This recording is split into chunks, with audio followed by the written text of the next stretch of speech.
lerufisquois.net ñëpp jàpp ni site internet boobu liggéey bu mucc ayib lay liggéey ci mim réew lerufisquois.net présent.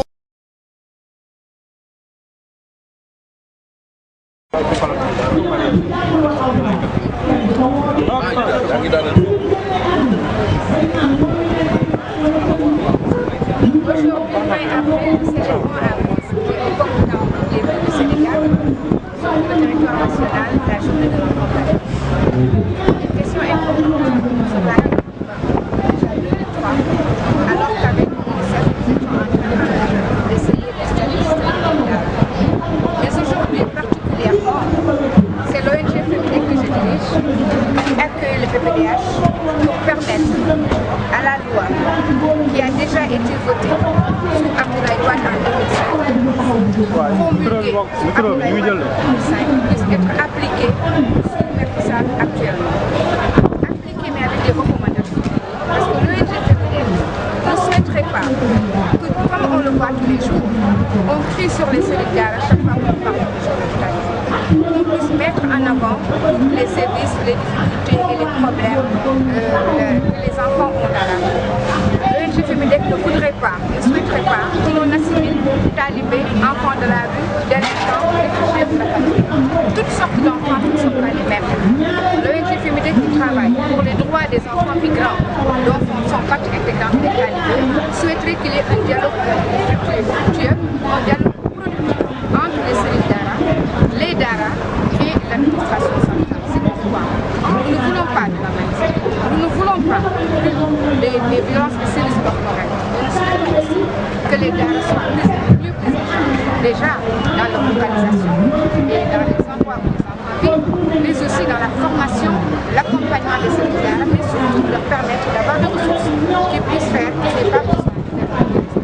Et donc c'est pour ça que nous avons une mobilisation sociale pour toutes les couches afin que personne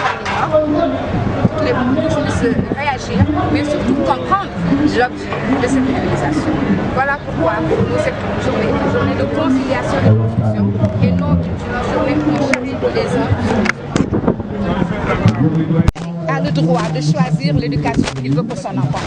Il y a des Sénégalais qui ont choisi que leur enfant aille au Dara définitivement pour une formation en islam. Il y a d'autres qui ont choisi que leur enfant aille d'abord à l'école coranique, ensuite à l'école française. L'un dans l'autre, l'État a le devoir d'accompagner les deux parties. Et j'ai dit, et je le répète,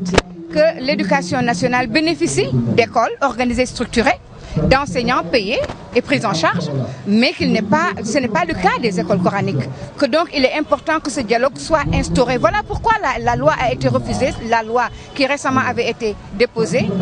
au niveau du Parlement, n'a pas été acceptée par l'association des Serigne Dara, simplement parce qu'on n'a pas pu discuter comme il fallait. Je pense qu'il faut établir aujourd'hui des passerelles de dialogue et de discussion. Nous sommes des musulmans et les personnes ne vont pas arrêter d'aller à l'école coranique parce qu'ils ont besoin de l'instruction coranique musulmane. Mais nous avons aussi l'obligation, pour les droits humains, pour les droits des enfants, de les protéger et de les accompagner. L'un dans l'autre, je crois qu'il faut juste un dialogue.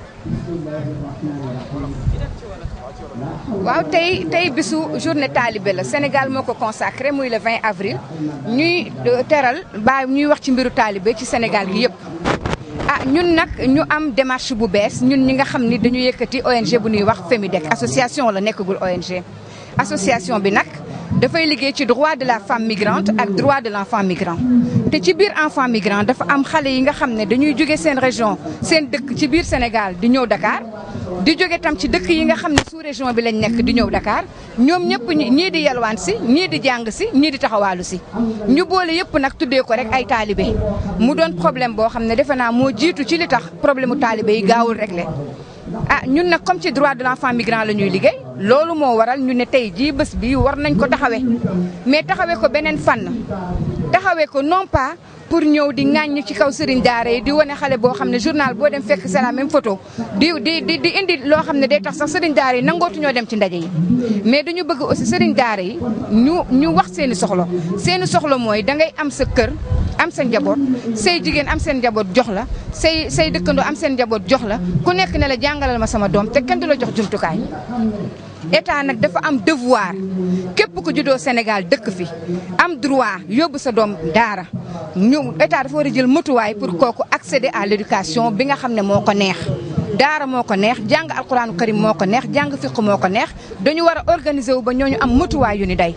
loolu moo tax ma yaakaar ni ñun association bi ñu yore yaakaar ni dañu war a fexe bay toog di wax ku nekk sóor sa morom jox ko cër su yàggee ñu juboo ñu wàññi di tirer à boulet rouge sans pour autant ñu xool déjà xale bi ma leen wax léegi mu jóge dëkk ak dëkk ñëw fi xam ni ba mu jógee këram enfant mendiant la tudd te loolu am na dans tous les pays du monde où il y a eu l'immigration donc loolu bu fekkee dafa am enfant mendiant mu ñëw fii nga tuddee ko taalibe ñu ne Sénégal am na ko c'est pas du nekkul kon foog ñu waxtaan ci concept yi xam lan mooy lan mais en tout cas discuter de manière sereine ndànk calme ci respect mais fexe ba kenn ku ne li nga tànnal sa njaboot nga mun si jaar mais dans la dignité xale yi bañ a yalwaan parce que mënutut a nekk xale yi ñu bañ leen a dóor parce que waratul a nekk mais ñu fexe aussi ba ki ñuy dénk xale bi am matuwaay yu tax dina mën a gunge xale bi loolu moo tax ñun ñu yaakaar ni war nañ ci def ay jéego pour que loolu rafet ndax ñun ñëpp ay sénégalais lañ te kenn mënul tere nit nag mu topp diineem te jàng alxuraan topp sa diine la